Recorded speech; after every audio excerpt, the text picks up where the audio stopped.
爱生活，爱美食。大家好，我是小丽。我们今天来做一款非常好吃的酸奶面包。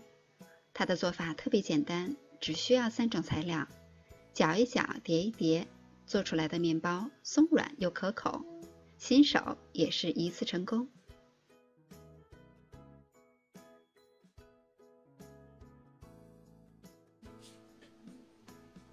在大碗中准备250克的高筋面粉，加入1克盐、3克酵母，分着把它们拌匀。再准备220克的原味酸奶，我用的是有糖的，拌匀。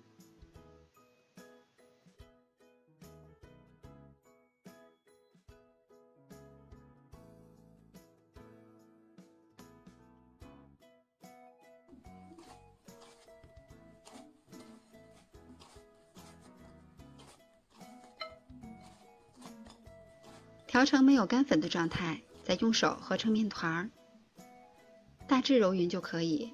我们得到的是一个软硬适中的面团，然后盖好，醒面20分钟。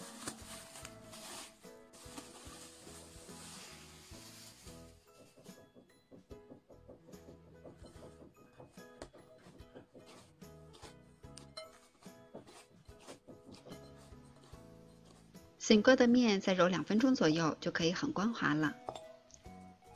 再把它整理圆，盖好，醒发至2倍大。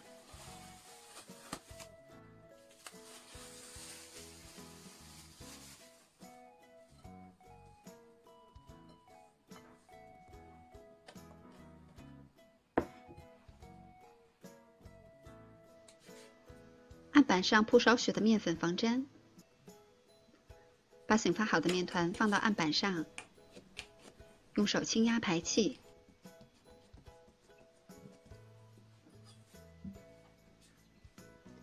再用刀分成8等份。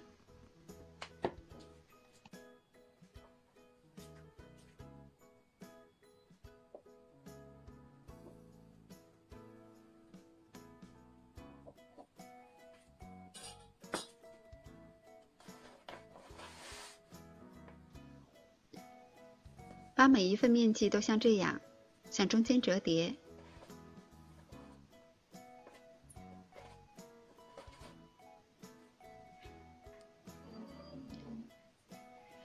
把接口处捏紧，再整理成小馒头的形状。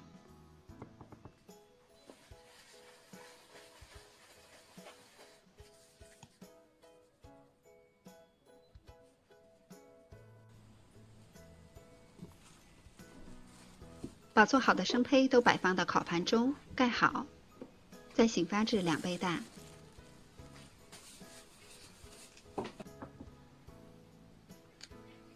在每个生胚上撒上1层干面粉。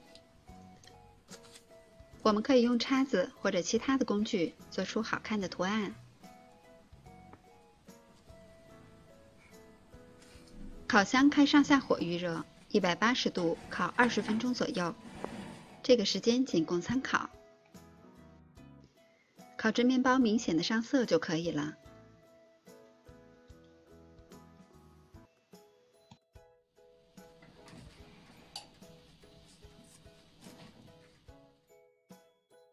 做这款酸奶面包只用了3种材料，在面包当中可以说是最简单的了。它的口感和买的面包一样，非常的松软，有淡淡的酸奶香味儿。可以说是低糖、低卡，营养又健康。喜欢的小伙伴们也动手做起来吧。我是小丽，喜欢我的视频请关注留言。感谢您的收看，明天见。